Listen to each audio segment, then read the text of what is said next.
Sebanyak 61,8% publik menyetujui jika Presiden Joko Widodo, Jokowi, melakukan reshuffle atau perombakan para menteri di Kabinet Indonesia Maju. Hal itu terungkap dalam survei terbaru Carta Politika pada tanggal 8 sampai tanggal 16 Desember tahun 2022. Direktur Eksekutif Carta Politika Yunarto Wijaya mengatakan dalam survei lembaganya tercatat 60,5% publik merasa puas terhadap kinerja para menteri. Tetapi saya pikir di sini ada gap. Jarak antara kepuasan publik yang ada di level 72,9% kepuasan terhadap pemerintah dengan tingkat kepuasan publik ada di angka 60,5% terhadap menteri, kata Yunarto dalam rilis survei lembaganya.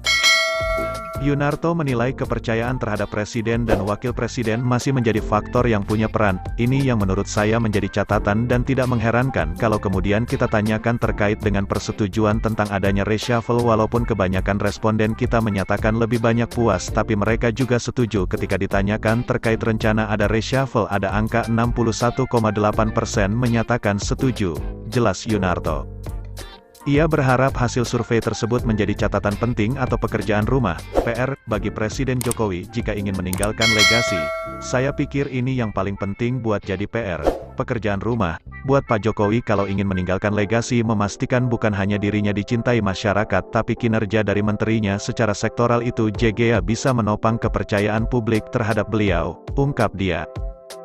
Terlebih, kata Yunarto, menjelang tahun politik sejumlah para menteri tampaknya fokus untuk mengikuti kontestasi Pilpres 2024 mendatang. Saya pikir itu perlu jadi catatan terutama di 2 tahun terakhir yang akan menjadi ujian paling penting buat pemerintahan Jokowi yang sudah tidak bisa maju kembali, ucap Yunarto. Survei dilakukan pada tanggal 8-16 Desember tahun 2022. Melalui wawancara tatap muka secara langsung dengan menggunakan kuesioner terstruktur, jumlah sampel sebanyak 1.220 responden, yang tersebar di 34 provinsi. Metodologi yang digunakan adalah metode acak bertingkat, multistage random sampling, dengan margin of error tanda kurang lebih, 2,83%, pada tingkat kepercayaan 95%.